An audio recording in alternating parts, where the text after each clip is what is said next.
one of the things that Maya and I found when we were writing this paper, we were looking at the discourse that precedes genocide in genocidal states. And the enhancement of a sense of victimization on the part of one of the groups, usually the group that's going to commit the genocide. First of all, their sense of being victims is much heightened by the demagogues who are trying to stir up this sort of hatred. So they basically say, look, you've been oppressed in a variety of ways, and these are the people who did it, and they're not going to stop doing it, and this time we're going to get them before they get us. It's something like that. And so there's something very pathological about the enhancement of victimization, which is, well,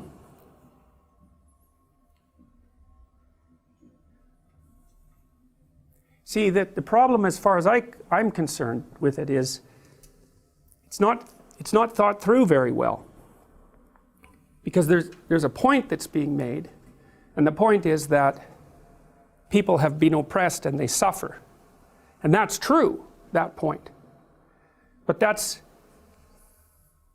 then the proper framework from within which to interpret that, I believe, is that that's characteristic of life. You can't take it personally in some sense, and you can't divide the world neatly into perpetrators and victims, and you certainly can't divide the world neatly into perpetrators and victims and then assume that you're only in the victim class, and then assume that that gives you certain, like, access to certain forms of redress, let's say. It gets dangerous very rapidly if you do that sort of thing. So, for example, one of the things that characterized the Soviet Union, and this was particularly true in the 1920s, but afterwards, so the Soviets were very much enamored of the idea of class guilt. So, for example, although it was only about 40 years previously that the serfs had been emancipated, they weren't much more than slaves, right? And so that was the bulk of the Russian population. They were bought and sold along with the land. So they had been emancipated, and some of them, many of them had turned into independent farmers, and some of them had become reasonably prosperous because, at least in principle, I presume a certain proportion of them from being crooked, but I presume a larger proportion from actually being able to raise food. And of course, at that time, the bulk of the Russian food population was produced by these relatively successful peasant farmers. And relatively successful would mean maybe they had a brick house or something, and maybe they had a couple of cows, and maybe they were able to hire a few people. And so, you know, it wasn't like they were massive landowners or anything. But I've talked to you a little bit about the Pareto principle and the notion that in any domain of activity, a small proportion of people end up producing most of what's in that domain of activity. The same was true in Russia with regards to these peasant farmers. Some of them were extraordinarily efficient, and they produced most of Russia's food.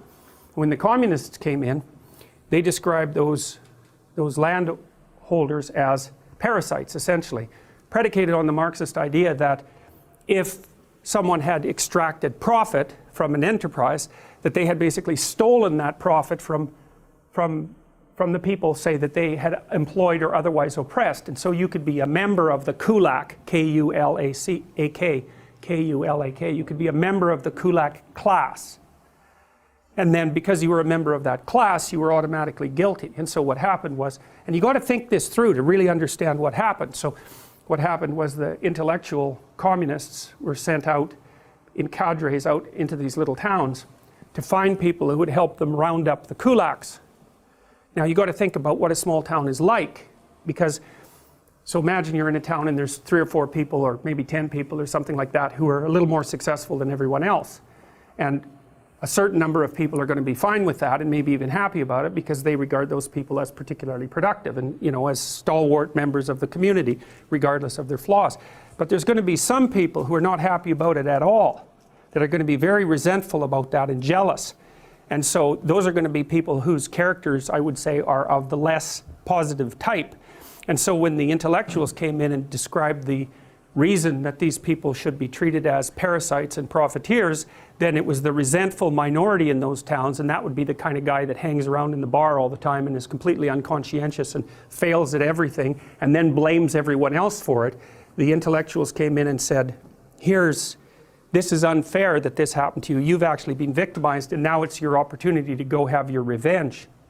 And so that's exactly what happened. Now, in some of the villages, sometimes the peasants would actually surround the farmsteads of these more successful people and try to defend them, but that never worked out for very long. And so then these mobs, these angry mobs, would go into the farmhouses and strip the place right down to nothing, and they packed these people up and sent them on trains with no food out to Siberia, where there was no place to live. And so that they were packed into houses, you know, maybe they had a square meter each to live in, and all their children died of typhoid, and many of them froze to death. Many people died. Millions of people died as a consequence of the Dekulakization, at least as a consequence of its total effect. So what happened then was that there wasn't any food produced.